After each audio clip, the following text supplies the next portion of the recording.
Well, John McWhorter, welcome back to the Glenn Show. Good to have you, John. Glad to be here, Glenn. Thank you for having me. John, you're going to be a regular, right? I assume that we're going to do this monthly. That's right.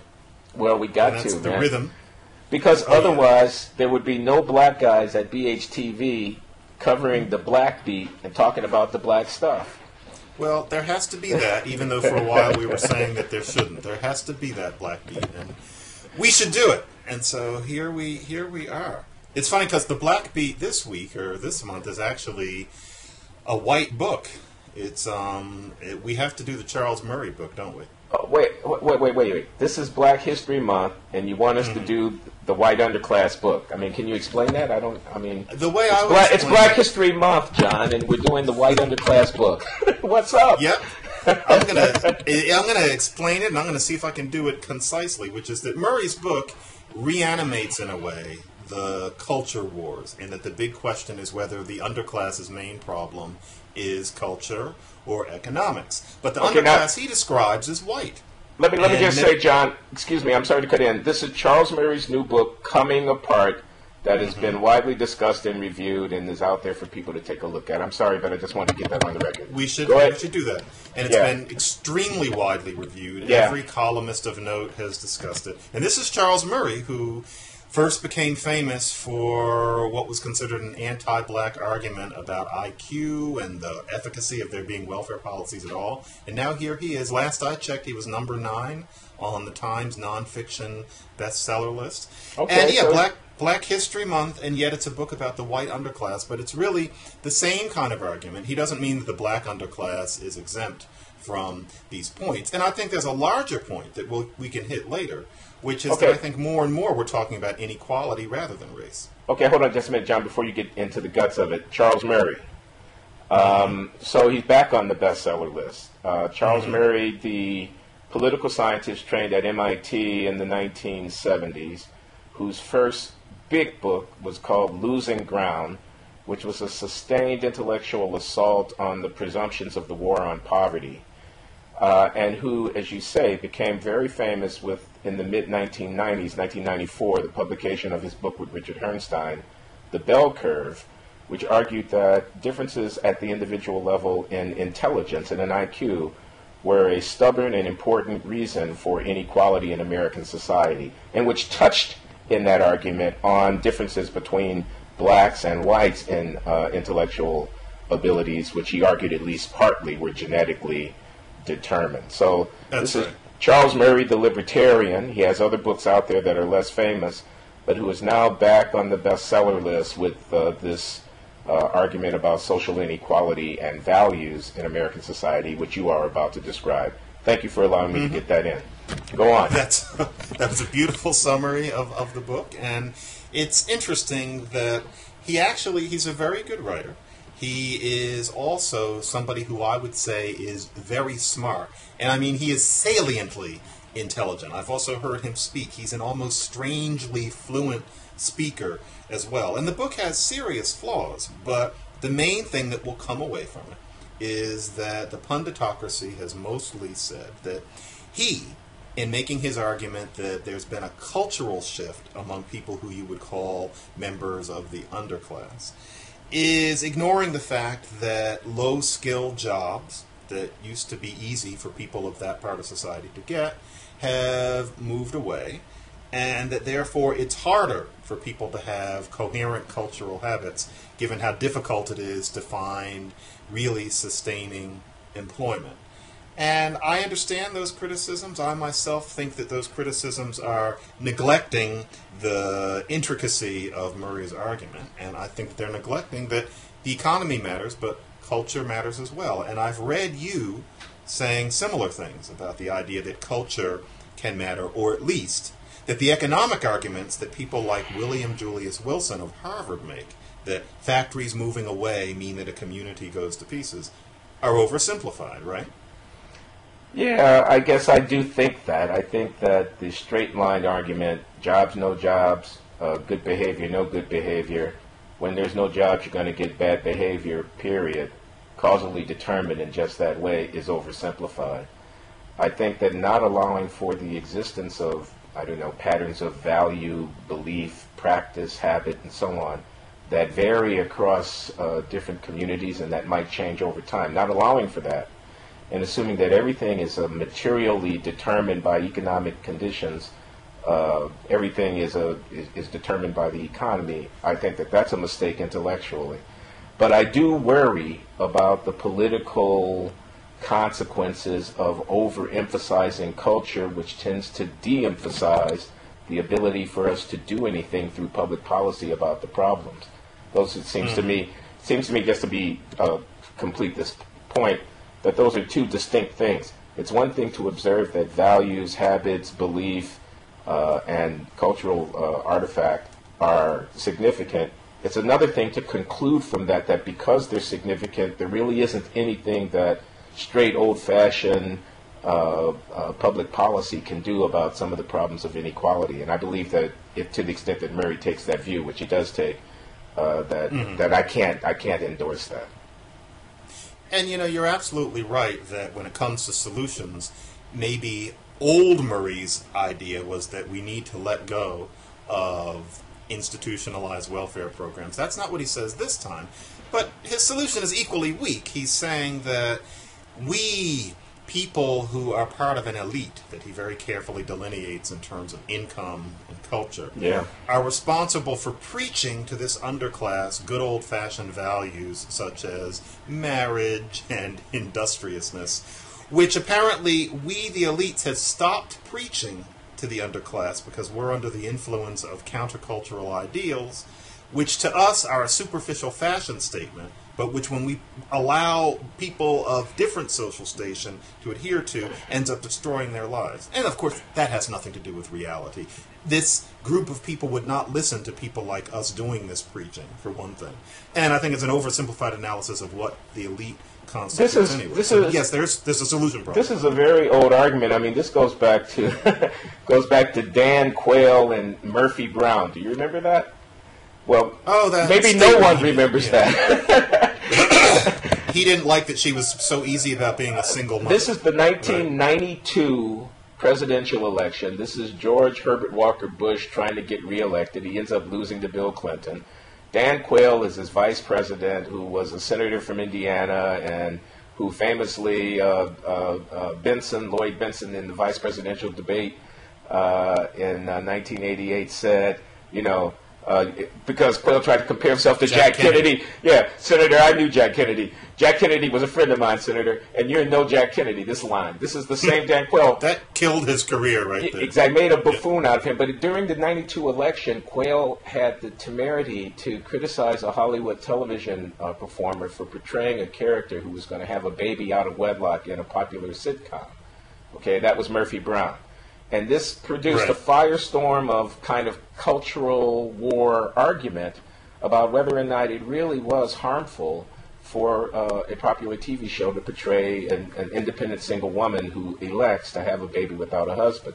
So the argument is that the Hollywood elites and their allies in the universities and in the media, okay, these are the people that you were just referring to, all of us whom enjoy comfortable economic circumstances and who in our own lives do, to the extent that we're successful in our lives, attend to our family relations, more or less marry before we have kids, more or less avoid, entanglement with drugs or alcohol and so forth. We're not perfect, but we understand that you have to live right in order to, succeed.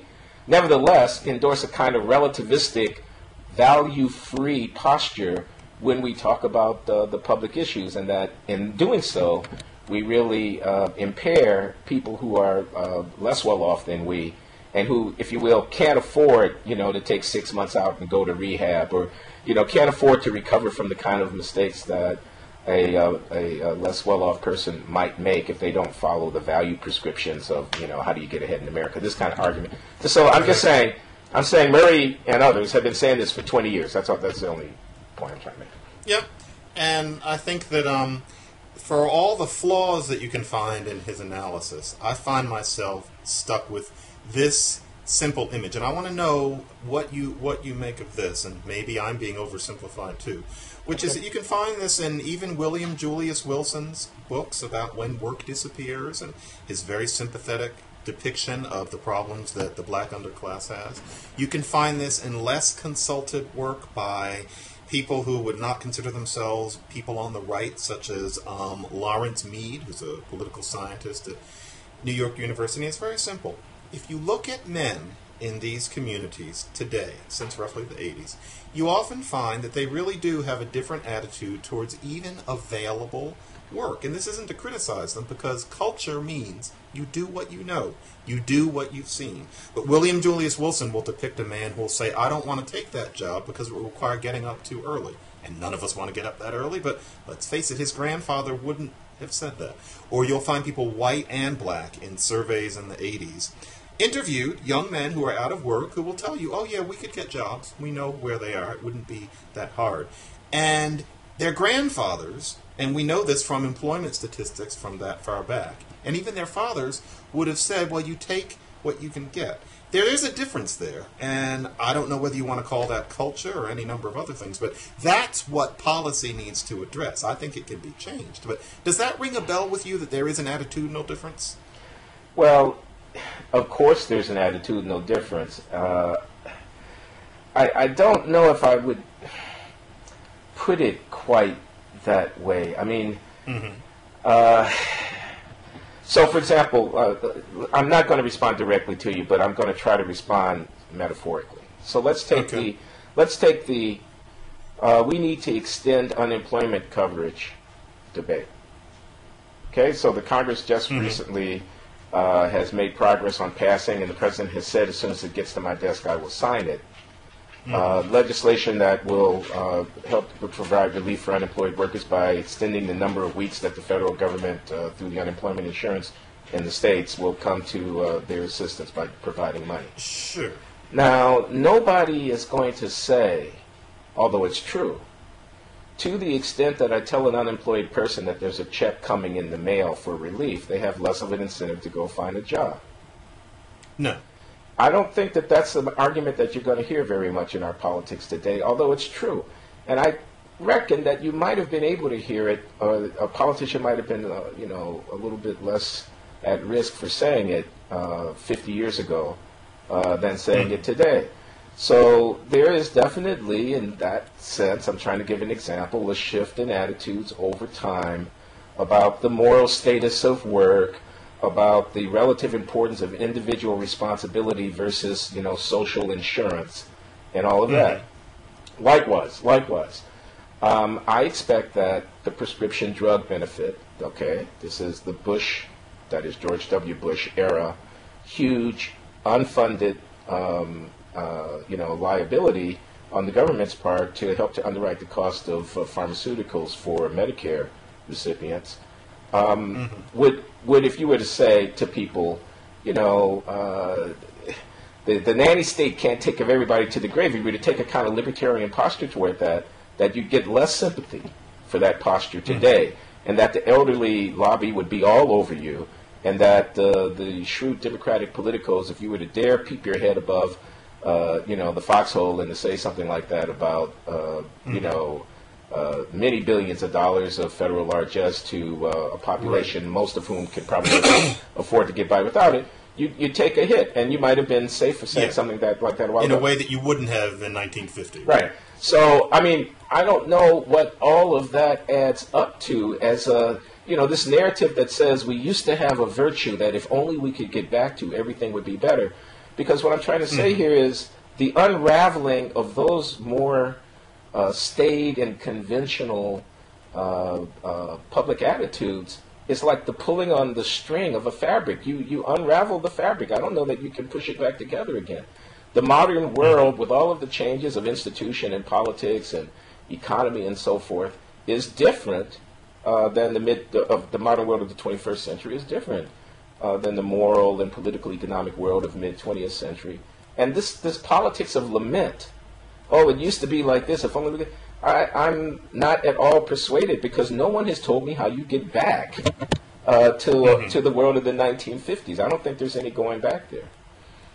No, yeah, it's interesting because that's on both sides. I think it's rather ridiculous to say we need to go back to that old sense of virtue, because whatever was good about it, how do you change a modern human being into something that they never knew from back then? How do you change the fabric of society? But then on the other hand, on the left, you have people who are deeply interested in talking about how in the old days you could leave high school and get a job in a factory and have a middle-class existence. And people talk about that and just leave that on the table with the implication, unspoken, that unless we go back to that, unless we bring the factories back, then the underclass is going to stay the way it is. And let's face it, that's not going to happen either. John, and so let me just add one thing, because I don't want to forget this while I'm thinking about it. Apropos of this point about how culture changes for complex reasons, and observing the change is not necessarily a prescription for what to do, if only things were as they had been. So, the one thing I want to observe is we've been talking about men, and that's a big part of Charles Murray's argument.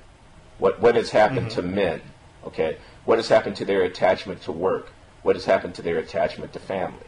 And the only thing that I want to observe is, in 1950 or in 1960, the status of women and social conventions about the roles of women were very, very different. And the degree of autonomy and independence that a woman might be able to expect in her relationship, in a marriage with a man, were very, very different. Okay? Much less liberating.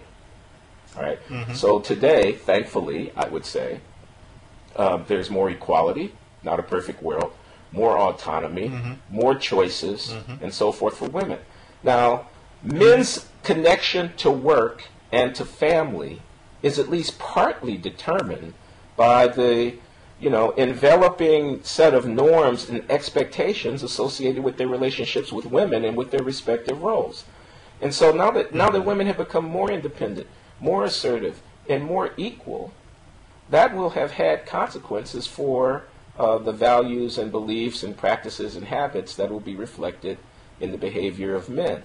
And to say, if only men would be the way that they were in 1950 and 1960, without saying that might require women to be as they had been at that time too, is to my mind, make only half of an argument. I mean, it's to wish that we could push the culture around in the parts that we want to change without recognizing that these parts are knitted together in complicated ways, and the change that we're living with and living through might seem bad on some aspect, but taken all together, the modern world is a lot better than the modern world of the early 21st century is a lot better, even value-wise, I would argue, than the world of the mid-20th century. Anyway, sorry for the long digression, but and given the idleness of all this is why it's often called a culture war, with the implication that it never really ends. And it seems to me that in an alternate universe, the way we would all look at this would be much more proactive. And so, for example, take a superficially boring news item from this week, which is that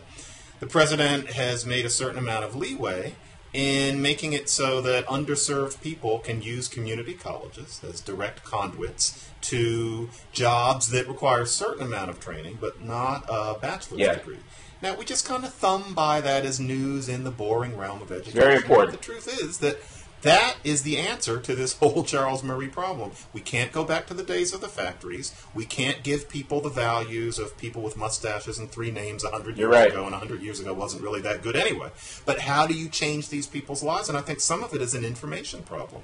If there is no tire factory, then what does a person do? And I don't think that a lot of people always know. And it's our society's job to teach people what you can do without going. He learns how to run one. He learns how to run one of these imaging machines at the hospital, or she learns how to run one of these really smart machine tool things that the modern factories are using under their automation. Like in the Atlantic article, by Adam Davidson. Or she becomes an ultrasound technician. Those people didn't go to college. Oh. And I think that all of those jobs are more fulfilling, for example, than talk about this movie, The Help, and what happened to poor black women. We say we don't like what happened to poor black women in inner cities, but when they were working, quite a few of them were working as maids for white families. Do we want to go back to that? Well, now that same person can be an ultrasound technician, or she can have that job in the factory that you just talked about. If we can just think about that as the pathway rather than either the left's nostalgia or the right's nostalgia. Well, But that doesn't seem to happen Well, the way it you should. know, there's stuff going on under the radar out there. One of the most interesting experience I've ever had in the company of community organizers was with Ernesto Cortez. Cortez is a industrial areas foundation. That's the Saul Alinsky tradition. Community organizer based in Austin, Texas, and working throughout the southwest of the country. And maybe 3 or 4 years ago, he asked me to join him at a meeting with some of his organizers in San Antonio, Texas. And I'll make this brief. The point of the meeting was to bring community people together with the heads of the local community college, the junior college, and employers of major industrial concerns in the San Antonio area, and local politicians, and someone from the municipal and from the state representative offices was present at this meeting. 500 people were in this auditorium at a Holiday Inn near the San Antonio airport wearing the same T-shirt. The T-shirt basically said, we don't want a minimum wage job, we want a $20 an hour job, and it's up to the community college linking up with the local employers to get us the training that we need to do the jobs that they need to be done that'll pay us $20 an hour, not a minimum wage job. The only point I'm making is these guys, I'm talking about the Ernesto Cortez organizing group, had brought 500 people into an auditorium with the same T-shirt, demanding that the local community college coordinate with the local employers in order to help them on the escalator to, you know, we don't have college degrees, but we got a certain skill, and we want to be paid a living wage. And in my mind, that's kind of the epitome of what community organizing ought to mean and it ought to do. But anyway, that's just a digression about the community colleges and people getting jobs. Yeah, it really, and I don't think that's a digression at all. That image should be as theatrically prominent in our minds as the one that I think we have of sort of Joe Factory in 1950 stamping tires in the factory. Because that's not going to come back in any real way, and there's so many people out there who are hurting. But Charles Murray's book plays into that. And what I found especially interesting is that he does his kind of set-piece community for the underclass is Fishtown in Philadelphia. And I grew up in Philadelphia, and I remember my mother, who was a social worker, always telling me about Fishtown. For those of you who are from Philadelphia, Fishtown and Kensington was what she would refer to. And she would say, when you see the black ghettos in North Philly and what West Philly was becoming as I was little, she would say, don't think there's anything black about that because they're white people who are doing all the same stuff in Fishtown. Valuable lesson. And I knew somebody, and I'm hoping to God that he doesn't listen to Blogging Heads or that he'll understand where I'm coming from. When I went to my Tony Quaker private school in Philadelphia, Friend Select, there was one guy, I guess he was on scholarship. He was from Kensington, a white guy, and he was a friend of mine for a while. And he exhibited some of the sorts of traits that Charles Murray describes sort of being born. And it was clearly just a matter of where he had been what he had been around. And we want to see that these are not black traits. And I don't think that it's a matter of underclass traits spreading recently to whites, which is the way many people are covering the book. There's always been a white underclass as well. It just hasn't been as good for media. And the question is what we want to do about it. And I thought the book was very interesting in that way, even if exaggerated. Well, let's talk about this relative greater significance of class as compared to race, which I know is one of the things that you've been pressing in reaction to Murray's book. And let me just observe, Murray had an article 20 years ago in, if I'm not mistaken, the National Review under the title, The Coming of the White Underclass. Okay, so I just want you to know, if you hadn't been aware, that, you know, again, Charles Murray has been making these arguments for a very long time. But let's talk, you had a piece in the New Republic that I was struck by, where you say you think this may be the first presidential election in which class trumps race as a trope or a kind of dividing line. Glenn, I want to interrupt you very briefly. The one thing in that article that I'm not really responsible for, and I'm sure you noticed it if you read it, is I wasn't really writing about the election. I was saying this was just a general change in society. The election was something they put in the headline. Oh, but go ahead. Okay. It's just, this is the way we're all thinking right now. I don't know if the election is going to turn on it. We could make that argument. but I was talking about America. Got it. No, I was just trying to set you up so you could tell us what you were talking about in that piece. So why don't you just go ahead? As I say, as I understand it, your bottom line is that the relative significance of race as a dividing, point in American politics is declining in comparison to the importance of social class. Yeah, I put it this way. You've asked me a couple of times on Blogging Heads, I think the last time you asked me, whether my prediction that Obama being president would change how America thinks about race was bearing fruit. And I know the last time I kind of mumbled and said it was too early to say, which I believed, but I've thought about it since then.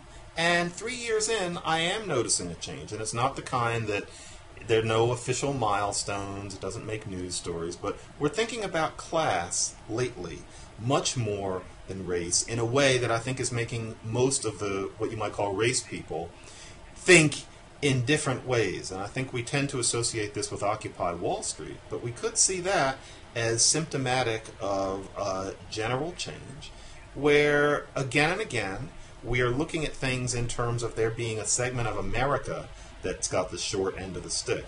And you even see it, and I'll just say this briefly, you even see it in some of the racialized brouhahas that we've had. And so if Newt Gingrich says that housing project residents, and where he's talking about black and Latino ones, need to work more, then everybody shows, including me, no they don't. So apparently there's nothing racial about that. He says something about food stamp president, and all the good people show that actually more white people are on food stamps. Okay, so that's not a black problem either. It's a class issue. You see that over and over. We're thinking about Americans rather than race. And I don't mean to be corny about that, but it's a different way of looking at these things than was the case 5 and even 6 years ago. And you see it in various other ways that I described. Okay, a couple of reactions. One is I don't think Obama has anything to do with this. He hasn't caused this. This is not about how the country reacts to the fact of having the black president. Quite the other way around. The evolving shift in the character of racial division and racial conflict and perceptions of racial difference and inequality is the thing. That evolving shift is going on because of deep underlying trends in American society, including the consequences of a huge non-European post-1960s immigration flow, of which the phenomenon of Obama is one consequence. So I don't see this as Obama caused this, and this is not taking anything away or giving anything to the president. It's just my reading of the social situation. Rather, Obama's ascendancy is the cause of, the consequence of, not the cause of the underlying change. But the other thing that I want to say, let me just say this. And you don't separate race and class nearly that easily, in my opinion. So let's talk about Occupy Wall Street for a minute, the 99% and the 1%, okay? Suppose you wanted to do something about it. Suppose you actually wanted a politics of equality in the country. Well, how would you get it? The only way you're going to get it is through a broad-based progressive coalition that brings people together across racial lines. Well, why is it that the people who are, Paul Krugman makes this point in a recent column, the red states actually get more money from the federal government than the blue states? Why is it that this was a Time story earlier this week, right? Why is it that people who are getting the most from the federal government are the ones who are most inclined to vote against the federal government? Well, long story short is, if you had a trans-racial coalition of working class people who could focus on economic issues, you'd probably get the Occupy Wall Street agenda advanced, and you'd probably advance the interests of the working class. But you don't have that coalition because of racial cultural reasons that make it possible for politicians to divide working class people along racial lines by using all of these implicit cultural issues. So, like crime and like welfare dependency, where they can play on the stereotypes of race in order to keep the working class whites voting Republican. That's a somewhat oversimplified, but the only point is, I didn't exactly get rid of race when I took note of the fact that class was the pressing social concern, since the political solution to the social concern would require me to address the reasons why I don't have transracial working class coalitions in the first place. Am I clear? You are quite clear, and what you're saying is quite correct. but I don't think that it belies that in terms of what people are thinking about who matter, and what you can get the United States to listen to, including its most compassionate people, is still less and less racialized kind of rhetoric. And let me explain what I mean briefly with two things that I think indicate that Obama did have something to do with it, although it's still a matter of chronology. Because I know what you mean. It would be facile, based on what I said so far, to say that it was about Obama. Or even in the New Republic piece, because I've got another one coming out of me. This is a larger thought that I've had, and I haven't put this into writing yet. There are two things that you have not heard since late '08. And one of them is more easily linked to Obama than the other. It's the dog that doesn't bark. You don't think about it, but it's actually significant. Hip-hop revolution. For a long time, there was an idea common among smart people, and many who, were just people who are... Not that smart. Yeah, hip-hop. But everybody was talking about this, and not just in the media. Hip-hop is a movement. It's a religion. And I don't mean that as a pot shop. Yeah, a way of seeing the world, yeah. Yeah, and the idea was that it was going to possibly create some sort of revolution. When I say hip-hop revolution, that was a set phrase, not something I'm making up. Yep. I wrote a book criticizing that view, and the main criticism of All About the Beat was that I was making up the idea that people were looking to hip-hop as some sort of savior. And quite simply, I wasn't. There were many people who were saying that. As soon as Obama came in, that dropped right off the radar. No one has spoken that way or written in that way and been taken seriously since him, and I think part of it was because people saw there's another kind of revolution that we can have, which is an actual black president. And the idea that music is going to do it is not quite going to work. Oh, and please, since Jeff. then, that was that one. And then briefly... I don't buy that at all, but go ahead. Okay, another one. No, When's the last time you heard about reparations for slavery? Imagine... Cornel West and Tavis Smiley making their statements, barnstorming the country. This is a thought experiment. Imagine them doing it in 2006. Would they be talking about poverty, or would they be talking about what the two of them are really concerned about, which is black people? Now it's the poverty tour, and I think it's partly because they know that to talk about reparations for slavery, even if they didn't call it that, would exert less of a purchase on the public now than just talking about inequality that's spread across the lines. Neither of those two things make sense to you? Not to me. I'm sorry, John. I'm sorry you're my friend, but they don't make any sense at all. I mean, first of all, the Hip Hop Nation people do not think that Barack Obama's ascendancy to the presidency is some kind of substitute black revolution for whatever imagined revolution that they might have been thinking that hip hop was going to facilitate. Obama is not a revolutionary. Nobody is confused about that. I don't think there's any African American out there who thinks that Obama being in the White House has wrought some kind of revolution, because it probably has not. Again, it takes nothing away from Obama. The facts of the matter are exactly against that, because him being black makes him less able to maneuver overtly on behalf of interests that might be identified with the African Americans than would Bill Clinton, for example, have been able to do. Anyway, so I don't buy, whatever the reasons are for having subsided this emphasis on hip-hop as a medium of revolutionary consciousness, whatever the reasons for that are, I don't believe that Obama's ascendancy to the presidency are a part of it. And as for the reparations argument, excuse me, and with respect to Randall Robinson and anybody else out there whose feelings might get hurt, it was always a silly argument, John. It was always a silly argument. I mean, I agreed in print often, yes. Okay, so you and I agree about that, but therefore, that a silly argument is no longer being repeated when it's clearly and obviously ineffective and not advancing any concrete agenda, again, can't be chalked up to a zeitgeist shift, that's induced by the election of Obama to the presidency. So I'm disagreeing. I'm acknowledging the change that you described, but disagreeing with Obama as the cause of it. But I suppose we might have to agree to disagree about that. Actually, this is good. I want to come back one more time on this, because I'm just working this out as we talk about it. No black person now thinks Obama's been a revolutionary, but you have to admit that 3 years ago many people did. And just this week in the black blogosphere, Sam Jackson, the actor, has an oddly ignorant interview, but I don't think he's kidding, where he says, I voted for Barack Obama because he was black, and I was waiting for him to act like a nigga, and it's spelled that way in the press. in office. Well, And I don't think that he's unusual in that way. And my point also stands that this hip hop nation talk really did subside rather alarmingly quickly, starting in, really, it was around November of 2008, and I was listening, because back then I was still more attuned to the whole hip-hop issue than I am now, because I had a recent book on it, and it just fell away, and it stayed away. And as far as reparations, yes, it was always a highly fraught idea, but as late as 2007, you had Charles Ogletree, Harvard Law School professor, I know. professor, with all the little scraps of that movement that were still going on and talking about, oh, yeah, it's really going to happen, and these poor insurance companies being, held up. All of that stopped in 2008.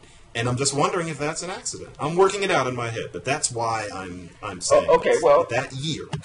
Let's see how it develops. I just have one further comment on this, though, which is I'm on my way. It's Black History Month, out to Reed College in Portland, Oregon. Where are they again? Reed College out there in Portland. Yeah. To give a lecture. My title is Obama is No King. Okay? So that's, you get that. So, and it's apropos of what you've attributed to Samuel L. Jackson wanting the president to act like a nigga in the White House. Okay? I mean, how silly. It's a category mistake. Niggas don't get to be president. Okay, and all I mean by that is that the office has its own imperatives. I mean, the office has its own imperatives. You're president of the United States. I mean, you cannot act like a nigga. Okay, you can't be that person. So the expectation is absurd. And part of what I want to say in my address, Obama is no king, is please don't make a category mistake. He's commander of the largest military force in the history of the planet. Okay? Mm-hmm. He is cheerleader in chief for American capitalism. Mm-hmm. He has to be. Okay? That's the president's job. Okay? Mm-hmm. That's not a revolutionary nigga's job, if you'll allow me to just say that for a minute. Okay? So Samuel L. Jackson wants something that Barack Hussein Obama, president of the United States, can't possibly deliver to him. Okay? Mm-hmm. And the mistake, in my view, the deep mistake, would be for the critical edge of revolutionary, if you want to put it in those terms, but at least subversive and constantly critical assessment of the American project, which ought to come out of the African American experience. We've been at the bottom. We know that we have not drunk the Kool-Aid. We are not buying the hype. Exceptional nation, city on a hill. Well, give me a break. It's actually much more complex and a lot less pretty than that. To the extent that you think electing a guy to be president will solve your, problem of complaint and your need for revolution or change, and you slack off from your own, articulation of the critique that's built within the African American historical experience of this, pristine image of the country, to that extent, you abandon a tradition of kind of prophetic critical witness that Martin Luther King Jr. embodied, but that Barack Hussein Obama does not and cannot embody. And never did. That's right. Never did, never really pretended to, frankly. I agree with that completely, but I think that, we can attest to it even probably in some things I said on Blogging Heads at the time. When Barack Obama was elected, there was a sense, for about 10 minutes, that something really special was going to happen. I always knew he was a centrist. I didn't think he was going to turn the country upside down. But I thought that there was going to be a kind of a good, clean, liberal kind of house cleaning. And that was not able to happen. But there were those who thought that something you didn't, but there were those who thought something very special had happened. And I think it may have had a change in the way people thought about America's main moral problem being the plight of people of a certain skin color and social history, with me emphasizing I am concerned about injustice and inequality, and I understand the specific aspects of it when it comes to black people. But it seems to me that efficacious political solutions are probably going to be, even more than ever today, more about inequality than about America righting its greatest wrong. I don't see that exerting a pull on people the way it used to. So it's something I'm exploring at this point. I don't know where I'm going to write it. All right, we'll stay tuned, John. But let's, in this Black History Month conversation that we, the black guys at Blockheads TV, are having, not the only ones, but, you know, we got a portfolio. Let's not overlook the television commentator journalist Roland Martin, who stepped in it recently by tweeting in response to the phenomenon of Jeremy Lin. Perhaps you can fill us in on exactly what he said, since you've written about this. But tweeting something that many have taken to be a homophobic remark. Yeah, it wasn't Jeremy Lin. He was writing some remarks. I think the one that's most famous is about David Beckham in an underwear ad. And basically, he had a couple of tweets where he suggests that people who are seeming a little gay or a little effeminate deserve to, as he put it, have the ish smacked out of them. I presume that ish is a stand-in for shit. And of course, this is Twitter language. He means it in a jolly, as I put it in a piece I wrote about it. The root. It's a towel snapping kind of thing. Okay, so the offense is he seems to be fomenting or endorsing violence in reaction to encountering a homosexual. Or he's aggressively demoting. He's sneeringly making fun of homosexuality or hints in a man that he might go that way. And he got in a lot of trouble for it. And GLAAD, G-L-A-A-D, have demanded an apology, and last I heard he was in some sort of conference with them. I presume that's already happened. And CNN suspended him indefinitely after a couple of days of this, because he really does seem to have crossed a line. And it bears mentioning that Roland, I call him Roland, I've met Roland here and there, and he's a good person, and he certainly didn't mean anything violent by it, and I'm sure he's quite perplexed at this brouhaha. But Roland is somebody who he agrees with the black church's prescriptions against homosexuality based on the Bible. He's written about that in a 2006 piece.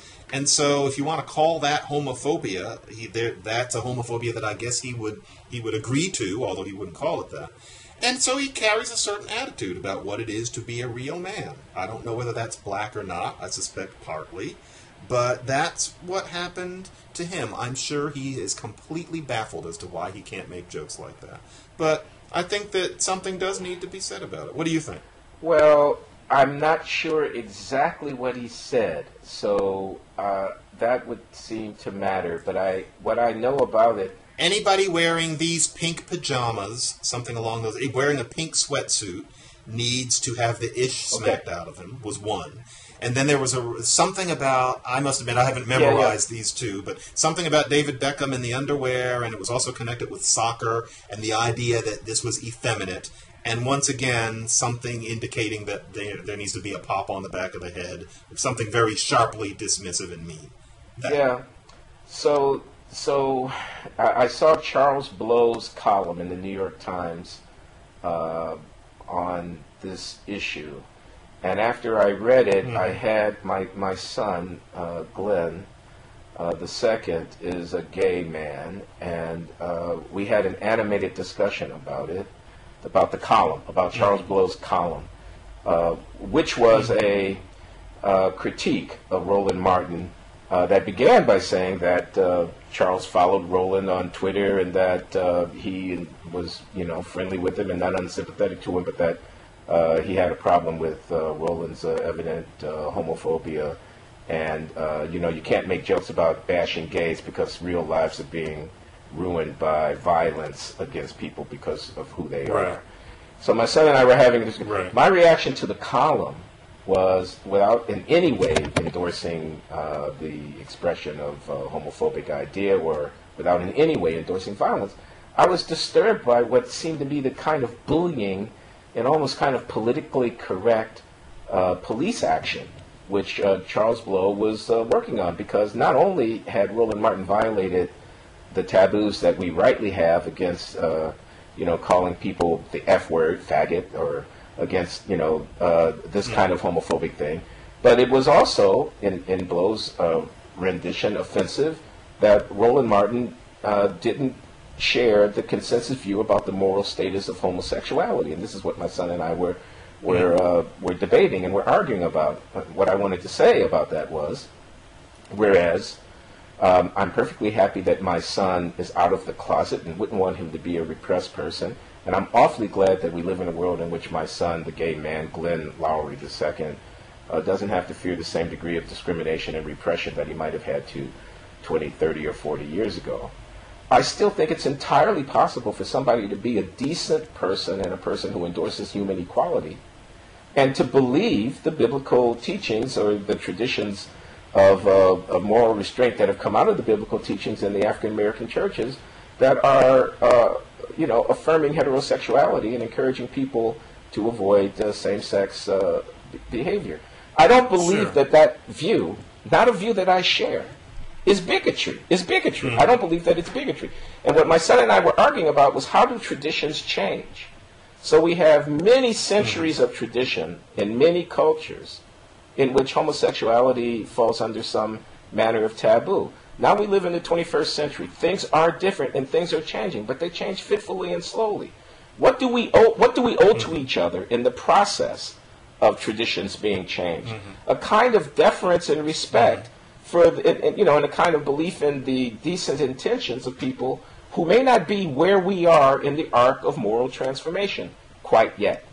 Okay, so the kind of dismissiveness and the almost vicious put down of somebody who is a Christian. I mean, he thinks that it's appropriate to pray for the fellow parishioner who confesses homosexual orientation.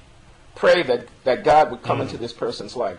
To condemn that prayer, to say that the person who puts forward that prayer is a bigot, an idiot, a yahoo, I cannot go there with Charles Blow or many other people. So that's my complicated reaction.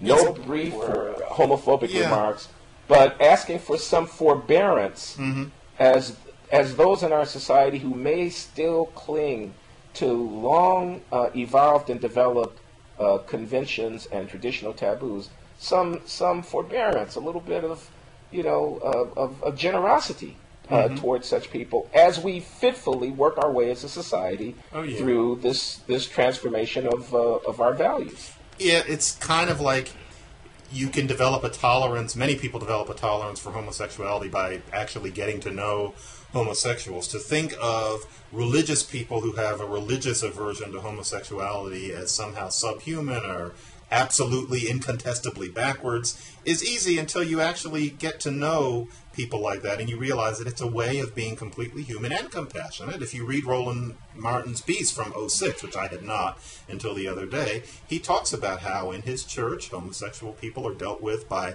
him and his wife with love and compassion, but they're just stuck on this idea that a few lines in the Bible mean that it's wrong to be gay. I find that view, I disagree with it, and I find it regrettable. I find it anti-intellectual, given how many other things that are in the Bible that we don't live on. But I completely understand it. The homophobia with someone like Martin, which can be quite separate from the religious views. You have this kind of homophobia with the people who have that religious view and those who don't. It's just the sort of summer camp sneering at the faggots, which I think is what he was doing. And so whatever he does with people in church, when you're sitting there eating your potato chips on the couch, and you're going to tweet things about how somebody needs to, have the shit smacked out of them for seeming effeminate. That's a public statement. It's one thing for him to feel that way in his own house. But my point in the root piece was that you can't be a Roland Martin and pull that and also be somebody who sticks up for black rights. You cannot talk about the country's legacy and racism. You can't be the first person out of the gate whenever anybody says something tacky or uses the N-word in the wrong way. And then be writing things like that in your tweets and not understand when people get upset. If you're going to crusade for black people, then you also need to finesse your views on gay people, because those are two movements that are going in the same direction and I think deserve the same respect. That's my point about him. I guess I agree with that, John, but I want to say a couple of things. To the argument that I just made, which is that religious aversion to homosexuality ought to be, to some degree, tolerated even as we disagree with it, out of a respect for the traditions of value which have evolved over a period of time and which have not yet gotten to the modern position. Someone might say, well, yes, and there was a time where people defended taboo on interracial marriage or even second-class status in society for blacks as a religiously required position, and they derived the view. So if it was wrong for people to refer to the Bible in justification of their racism, is it not equally wrong for them to refer to the Bible in justification of their homophobia? To which I just want to respond, yes. Because referring to a text of thousands of years and reading off the page as if that were going to simply give us the answer to complex moral questions of our time is, not a very enlightened way of engaging in moral reasoning. No. Thus saith the Lord. All of this stuff was worked out 3,000 years ago. When the tablets got handed down at Sinai, we now know what the answer to all of our moral dilemmas are. No, we don't. And you can open up that book in the first 5 books of the Christian Old Testament and find a whole lot of silly moral prescription. So that nobody follows, right? Right, that nobody follows. On the other hand, I would want to say taboos about sexuality. These are really deeply etched things, and I just want us to be a little bit gentler with one another as we work our way through them. Would I have said the same thing about race? Probably not, if I'm honest. Probably I would have what's said the difference? Roll over the bigots. Yeah. Yeah, what's the difference? You're guess being it's what used to be called bored. the cocktail-sipping bourgeois Negro. It's what a lot of people think I am. How do we justify the difference? Because I think all of these analogies are fraught. These are different things. I mean, it's like, shall we dredge up the Holocaust or something now? I mean, we got all kinds of analogies, and none of them really travel very well. They are separate things. But you press me, and I have to say, I'm not sure I really can delineate a difference. Mm-hmm. I think time is passing, and I like to see it passing.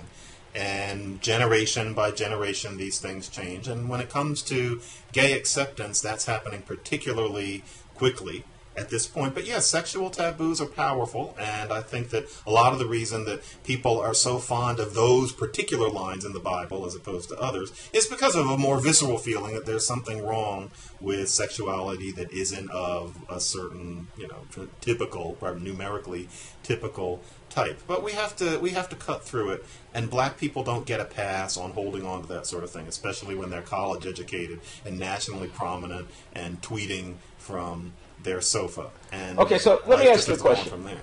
You are a new parent. You have an infant at home. Now, so imagine a parent with a baby, and people are sitting around talking about the future, and the parent says, if my kid grows up to be gay, well, I'll accept that, and I'll love the kid, and that's and I'll wish the kid every happiness. But I prefer that my kid didn't grow up to be gay. So this is what the person says. Okay, so that's statement number one.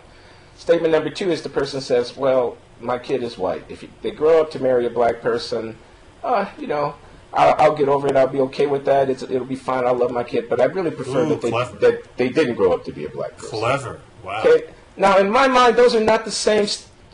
They're not the same kinds of morally offensive statements. In my mind, the second one is more troubling than the first one. And maybe that just says something about me. But I take that example to try to get us, moving toward what are different between the sexual taboo thing on the one hand and the racial thing on the other. Somehow the first one seems more reasonable to me than the second one. I confess it. Yeah.